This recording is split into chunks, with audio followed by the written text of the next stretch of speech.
बिस्मिल्लाहिर्रहमानिर्रहीम। अस्सलाम वालेकुम। जी बच्चे कैसे आप लोग? उम्मीद करता हूँ कि आप लोग ठीक होंगे। अल्लाह ताला आपको ठीक ही रखे। अभी तक हमने 10th क्लास के कंप्यूटर का चैप्टर नंबर 1 जो है वो एंड अप कर लिया, ठीक है। तो आज हम लोग जब उसका चैप्टर नंबर 2 स्टार्ट करेंगे जिसका नाम है data types, assignment and the input and output statements. इस पूरे चैप्टर के अंदर हम इन सब चीज़ों के बारे में देखेंगे कि डाटा टाइप्स क्या होती हैं, असाइनमेंट स्टेटमेंट कौन सी है और इनपुट आउटपुट स्टेटमेंट कौन सी है। ये चैप्टर आपको मैं पहले बता दूं कि लॉन्ग क्वेश्चन के हवाले से बहुत ज़्यादा इम्पोर्टेंट है और इसलिए भी इम्पोर्टेंट है क्योंकि इसमें प्रैक्टिकल वर्क जब आपको सीखना है आगे आने वाले जो चैप्टर्स हैं, चैप्टर 3, चैप्टर 4, चैप्टर 5, मैं आपको पहले बता दूं कि वो उस बच्चे को समझ आते हैं जिसने इस चैप्टर नंबर 2 से उस प्रोग्रामिंग लैंग्वेज की बेस अच्छे तरीके से समझी हो। हाँ जी बच्चे, ये एक बहुत कंसेप्चुअल चैप्टर है जिसके अंदर आपको एक सॉफ्टवेयर, एक language, high level language GW basic, उसके बारे में डिटेल से उसके जो कंसेप्ट्स हैं, उसकी जो स्टार्टिंग में उसके जो ऑब्जेक्टिव्स हैं वो बताए हुए हैं, ठीक है। तो ये लेक्चर आपने लाजमी एंड तक देखना है क्योंकि मैंने इस लेक्चर के एंड में आपको प्रैक्टिकली कंप्यूटर के ऊपर उस GW बेसिक सॉफ्टवेयर को दिखाना है और उसके ऊपर कुछ हम काम भी करेंगे इंशाल्लाह ताला, ठीक है। तो जरा आज हम इसका इंट्रोडक्शन स्टार्ट करते हैं। आपके पास बुक का पेज नंबर 13 होगा, आप देख सकते हैं वहाँ पे। तो वो कहता है the basic was developed by the John कमीने एंड द थॉमस कर्ट्स, ठीक है। तो दो आपके पास डेवलपर्स थे जिन्होंने इस बेसिक लैंग्वेज को बनाया था। तो हम ऐसा करते हैं कि उनके नाम लिख लेते हैं। एक आपके पास क्या है, जॉन कमीने, ठीक है, और दूसरा आपके पास क्या है, थॉमस कर्ट्स, थॉमस कर्ट्स। तो इन दोनों ने जो है वो बेसिक को जो है वो जॉन कमीने और थॉमस कर्ट्स 1963 के अंदर गवर्नमेंट कॉलेज और USA, ठीक है, इसके अंदर उन्होंने इंट्रोड्यूस करवाया। अब आगे वो कहता है कि it was invented as an instructional tool to the fundamental programming concepts in the students, ठीक है। तो ये एक इसका बेसिक यूज था, ठीक है। ये भी जरा मेंशन कर लेते हैं कि भाई इसका यूज क्या था, to teach the base programming concepts, किसको, टू द स्टूडेंट्स, ठीक है। यानी कि GW बेसिक आपके पास एक ऐसी प्रोग्रामिंग लैंग्वेज है स्पेशली स्टूडेंट्स के लिए डिजाइन की गई थी। इसका प्रोफेशनल फील्ड में आगे जाके कहीं पे भी इस्तेमाल नहीं है। तो बच्चे आपने इसको स्टार्ट से लेके यहाँ तक जैसे मार्क कर देना है, ठीक है। The basic language was developed, यहाँ से लेके यहाँ तक कंसेप्ट द स्टूडेंट्स तक, ठीक है। उसके बाद अब नेक्स्ट पैराग्राफ की तरफ आ जाए, देखें वहाँ उसने क्या लिखा हुआ है। वहाँ उसने GW बेसिक की जो है वो एब्रिविएशन वो बताई हुई है। वो कहते हैं कि GW basic is an interpreter for the basic, और बेसिक क्या है ब्रैकेट के अंदर उसने लिखा हुआ beginners for all purpose for symbolic instructions code, ठीक है, लैंग्वेज। तो अब यहाँ पे एक चीज उसने वर्ड यूज किया है, क्या, इंटरप्रेटर। तो अगर आपको याद हो कि हमने 9th क्लास के अंदर लैंग्वेज ट्रांसलेटर्स पढ़े थे। लैंग्वेज ट्रांसलेटर आपके पास क्या होते हैं, ऐसे ट्रांसलेटर, ऐसे सॉफ्टवेयर, ऐसे प्रोग्राम जो के हाई लेवल लैंग्वेज के प्रोग्राम को मशीन लैंग्वेज में कन्वर्ट करते थे, ठीक है। एक आपके पास कंपाइलर था, दूसरा आपके पास इंटरप्रेटर था, ठीक है। 9th क्लास की बुक अगर आपको याद हो तो वहां पे आपने पढ़ा था। तो अब अगर ये कंपाइलर इंटरप्रेटर दोनों एक लैंग्वेज ट्रांसलेटर है तो इन दोनों का काम क्या था, कंपाइलर क्या था, सारा का सारा प्रोग्राम एक बार ही ट्रांसलेट करता था, जबकि इंटरप्रेटर क्या करता था, लाइन बाय लाइन करता था।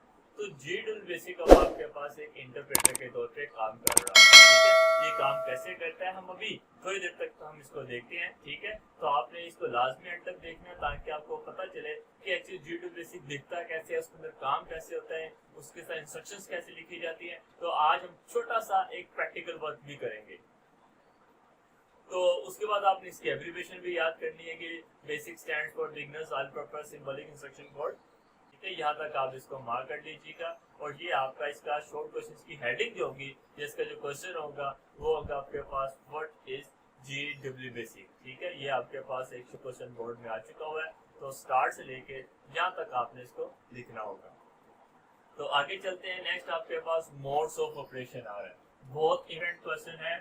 मोड्स ऑफ ऑपरेशन, ये शॉर्ट के हवाले से तो इम्पोर्टेंट है ही, लेकिन ये मोड्स ऑफ ऑपरेशन दो हैं आपके सामने बुक पे नजर आ रहे होंगे, दो हेडिंग्स है, तो इतना सारा ही क्वेश्चन आपके पास लॉन्ग में आ जाता है, और लॉन्ग में बोर्ड में ये बहुत मरतबा आया हुआ है, ठीक है। तो इसलिए जरा आपने जरा सीरियस होकर इसको अच्छे तरीके से समझा, बहुत मजेदार है, आसान सा है। तो जरा सबसे पहले पढ़ते हैं उसके अंदर क्या बोला हुआ है कि भाई J2 बेसिक के अंदर आपके पास दो मोड्स हैं, एक आपके पास डायरेक्ट मोड है, दूसरा आपके पास इनडायरेक्ट मोड है।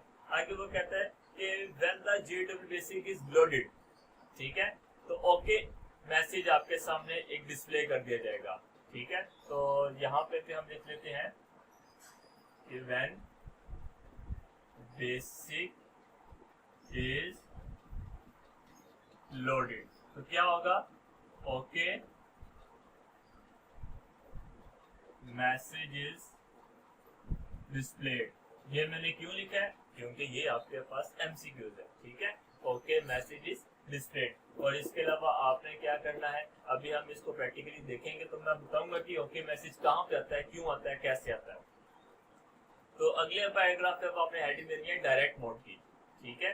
तो इसके अंदर उसने क्या बताया हुआ है वो भी जरा देख लेते हैं। तो कहते हैं कि direct mode commands are executed as they are type, कि जैसे ही इसकी कमांड को टाइप किया जाएगा तो फौरन इसका आंसर आ जाएगा, ठीक है।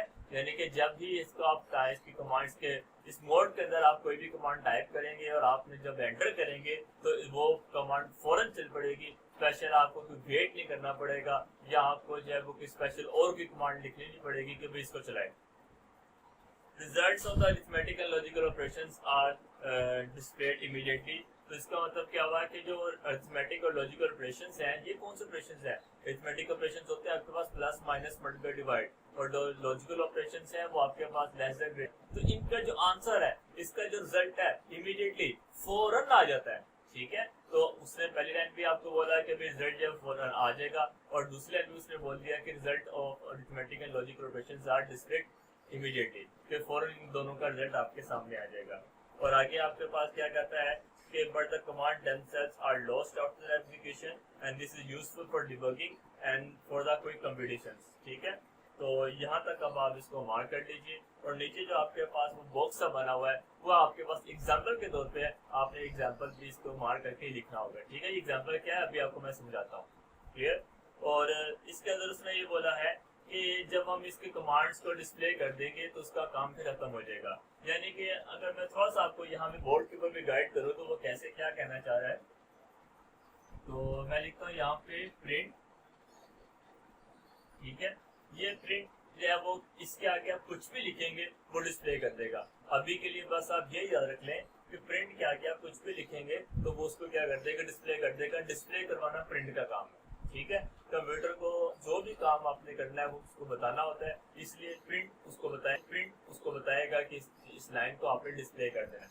तो यहाँ पे मैं लेट्स सपोज लिख देता हूँ 35 + 5। अब जैसे मैं एंटर करूंगा 35 और 5 को ऐड कर देगा और 40 आंसर आ जाएगा और ओके का मैसेज आ गया, ठीक है। तो दो तीन बातें जो अभी हमने पढ़ी वो ये कि ये एक अरिथमेटिक ऑपरेशन है, मतलब इन दोनों को प्लस किया जा रहा है, उसका जो आंसर फौरन आ रहा है। और यही बात उसने की थी, the result of arithmetic operation are displayed immediately. जब इनका जो रिजल्ट है वो फौरन आपके सामने आ जाएगा। तो देखें ये आपके पास आ गया और ओके का मैसेज भी आ गया, क्लियर हो गया। तो इसका मतलब क्या हुआ कि यहाँ पे बात ये कर रहा है कि अगर आपने इसके रिजल्ट को दोबारा चलाना है, मतलब 35 + 5 को दोबारा देखना है, अब इसका काम जब आपने इसको एंटर किया 40 दिखाने के बाद ये खत्म हो गया, ठीक है। अब आपने इसको दोबारा देखना है तो आपको फिर से लिखना पड़ेगा प्रिंट 35 + 5। तो तभी जब आप इस एंटर करोगे तो 40 दिखाएगा। अब जब इसने 40 दिखा दिया और मैसेज आ गया, इसका काम फिर खत्म हो गया। अगर आपने दोबारा इसका रिजल्ट फिर देखना है, अब दोबारा से टाइप करना पड़ेगा, ठीक है। तो अभी थोड़ी देर तक आपको जो है वो आपको बताता हूँ कि सारा काम कैसे है। तो आगे आपके पास आ रहा है इनडायरेक्ट मोड। इनडायरेक्ट मोड के अंदर वो कहता है कि use to type the programs. बहुत इंपॉर्टेंट जो है एमसीक्यूज है। तो भाई प्रोग्राम्स आपके इनडायरेक्ट मोड के अंदर बनते हैं, याद रखिएगा, प्रोग्राम्स आपके इनडायरेक्ट मोड के अंदर बनते हैं। आगे वो कहता है कि program statements are always proceeded by the line number, और इसके साथ आपके जो है वो लाइन नंबर भी लगेंगे। और आर स्टोर्ड इन मेमोरी, जैसे कि ये मेमोरी में स्टोर नहीं होता था, जबकि इनडायरेक्ट मोड में आपके पास मेमोरी में स्टोर कर दिया जाता है। The last line, the program loaded in memory is executed by entering the run command. यहाँ तक मार्क कर लीजिए, नीचे इसकी एग्जांपल हो जाएगी। अगर आपने इस प्रोग्राम को चलाना है तो आपको रन कमांड लिखनी पड़ेगी। ठीक है, आइए देखते हैं कि ये सारा काम कैसे हो रहा है। तो जी बच्चे, ये है आपके पास GDB बेसिक का इंटरफेस। अगर आप गौर से देखिए कि इसके ऊपर सबसे पहले आपको PC बेसिक, ये एक लाइन उसका मॉडल नंबर लिखा हुआ है, कॉपीराइट का जो है वो ईयर लिखा हुआ है, नीचे फ्री स्पेस के बारे में बता रहा है और ओके का मैसेज आ रहा है। तो हमारे पास एक लाइन उसने मैं बताई थी कि when the GDB basic is loaded and okay message is displayed, तो एक ओके का मैसेज आपके सामने आ गया। अब आपको बताऊंगा इसके ऊपर काम कैसे करना है। तो जरा देखिए, मैं सबसे पहले यहाँ पे लिखता हूँ 25+5। अब जैसे ही मैं एंटर करूंगा तो क्या होगा, देखें। जैसे मैंने एंटर किया तो देखें कुछ भी नहीं हुआ। चलो, अब ये तो पता चल गया कि हमें ये पता था कि 25+5 का आंसर 30 था, लेकिन उसने कुछ नहीं दिखाया। अब मैं यहाँ पे लिखता हूँ प्रिंट, PRINT, प्रिंट स्पेस, और वही 25+5 लिखता हूँ। जब इस बार मैंने एंटर किया तो मेरे पास 30 उसका आंसर आ गया और ओके का मैसेज आ गया। तो यहाँ से ये चीज समझ आती है कि जो प्रिंट है ये एक ऐसी स्टेटमेंट है कि अगर इसके आगे आपने कोई भी चीज लिखी, कोई भी नंबर लिखा, कोई वैल्यू लिखी, कोई वेरिएबल लिखा, कोई भी एक्सप्रेशन लिखा, वो उसको डिस्प्ले कर देगा। है प्रिंट के बारे में डिटेल से हम इंशाल्लाह ताला इस चैप्टर के आगे एंड पे पढ़ेंगे, लेकिन अभी हमारा फोकस है कि इसको इस्तेमाल कैसे करना है। तो सिर्फ छोटी सी बात आपने याद रखनी है कि जो प्रिंट का काम है, एक्सप्रेशन को, वैल्यूज को, डाटा को डिस्प्ले करना होता है। चले, ये बात भी हमें समझ आ गई। अब आगे मैं और यूज करता हूँ इसका प्रिंट। मैं यहाँ पे लिखता हूँ 45, और जैसे मैंने एंटर किया तो यहाँ पे 45 लिखा हुआ आ गया। चले, ये भी समझ आ गया।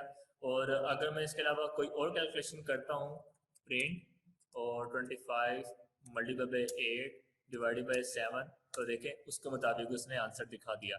अगर आपने नोटिस किया हो कि जैसे मैं इसको प्रिंट के आगे कोई यहाँ पे एक्सप्रेशन लिखता हूँ और एंटर करता हूँ तो फौरन उसका आंसर आता जाता है। तो डायरेक्ट मोड में हमने क्या देखा था कि भाई इसके जब भी आप कोई अरिथमेटिक ऑपरेशंस परफॉर्म करेंगे तो उसका जो रिजल्ट है इमीडिएटली फौरन आ जाएगा। तो देखें ये आपके सामने इसका आंसर उसी टाइम आ गया, इसका आंसर आ गया और इसका टाइम भी फौरन आ गया। तो ये जो मोड है आपके पास जिसमें मैं अभी काम कर रहा हूँ वो है डायरेक्ट मोड। तो जिसमें आपके पास फौरन फौरन उसके आंसर आते जाते हैं। और इसका इस्तेमाल जब आपको कोई डिबगिंग करनी हो, डिबगिंग हमने चैप्टर 1 के अंदर डेफिनेशन में पढ़ा था कि जब भी कोई एरर आ जाए उसको ठीक करने के लिए, जब आपको क्विक कंप्यूटेशन करनी हो, क्विक का मतलब जल्दी, कंप्यूटेशन का मतलब कैलकुलेशन, कि जब आपको जल्दी जल्दी कैलकुलेशन करनी हो तो तब आप ये डायरेक्ट मोड यूज करते हैं कि फौरन आपने कोई चीज प्रिंट में आगे टाइप किया और वो आपके पास आंसर आ जाएगा। चलिए एक और काम मैं करता हूँ, मैं प्रिंट और यहाँ पे लिख देता हूँ सपोज एजुकेशन। ठीक है, तो जैसे मैंने एजुकेशन लिख के एंटर किया, चले इसको भी एंटर करने से पहले मैं इसको भी प्रिंट के बगैर लिख के देखता हूँ किसका क्या होगा।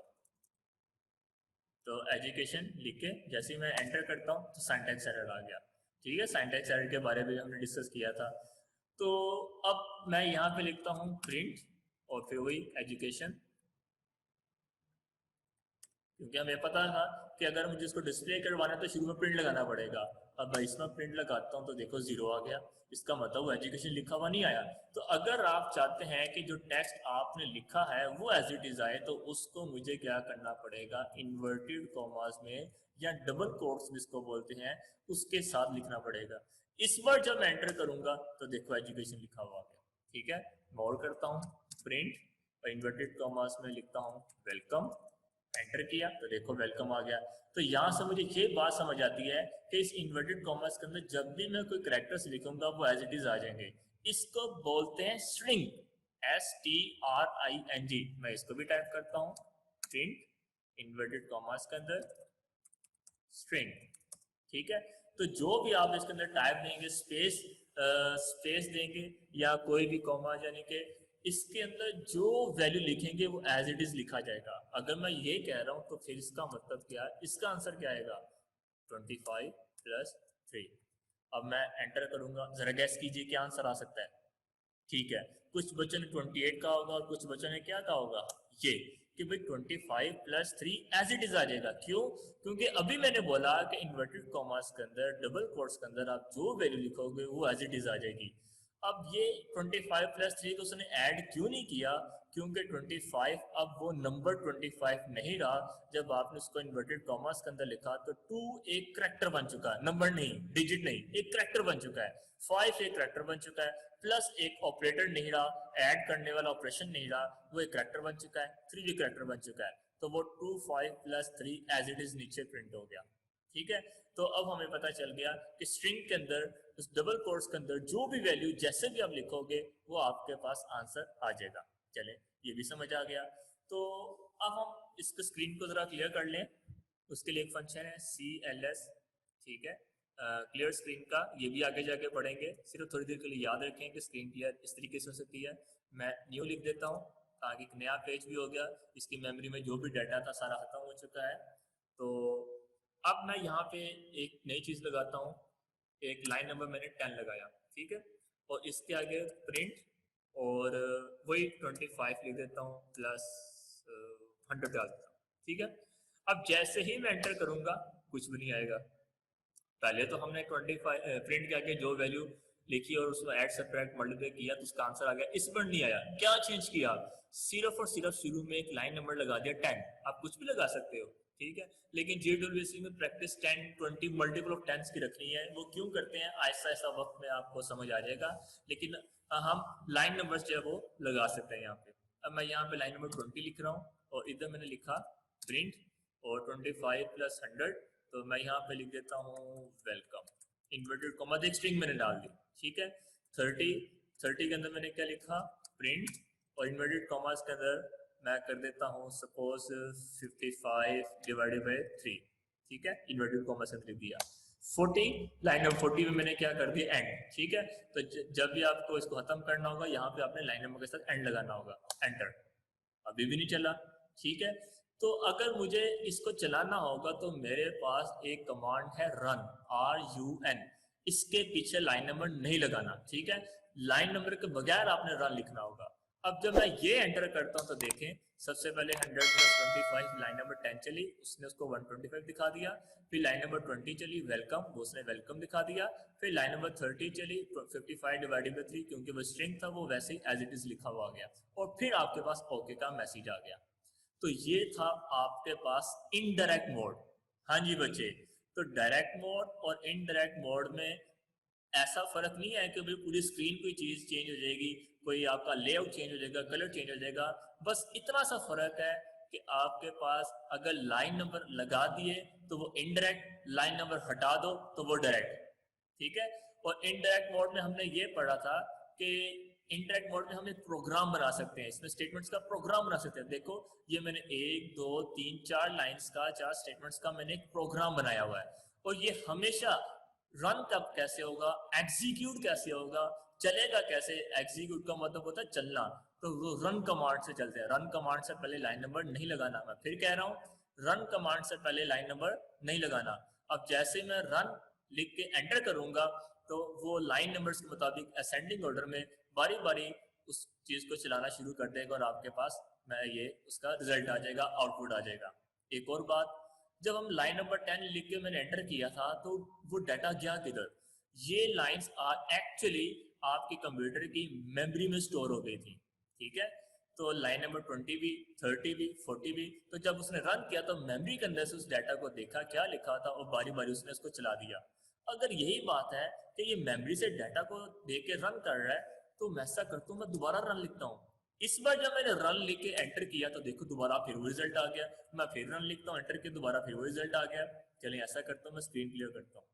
स्क्रीन क्लियर, आपके सामने स्क्रीन में कोई डाटा नजर नहीं आ रहा। मैं रन कमांड लिख के देखूं, जरा चेक करता हूँ होता क्या है। अब इस बार जब मैंने रन कमांड पे एंटर किया, ओ तो फिर आ गया आंसर। इट मींस वो जो मैंने प्रोग्राम लिखा था वो अभी भी मेमोरी में लोड है। ठीक है, तो अगर मैं चाहता हूं कि वो मेमोरी में प्रोग्राम जो लोड है वो क्या है, तो उसके लिए लिस्ट कमांड है जो आपको आगे जाके मिलेगी। मैं थोड़ा सा आपको दे रहा हूं ताकि आपकी थोड़ी सी बेस अच्छी बन जाए। ठीक है, लिस्ट के बारे में, प्रिंट के बारे में डिटेल से आगे भी है, थोड़ा थोड़ा उसका पॉइंट ऑफ व्यू आप समझते जाइएगा। अब जैसे मैंने लिस्ट कमांड लिखा तो उसने किया क्या, वो जो मेमोरी में प्रोग्राम सेव हुआ था, लोड हुआ था, वो उसने आपके सामने दिखा दिया।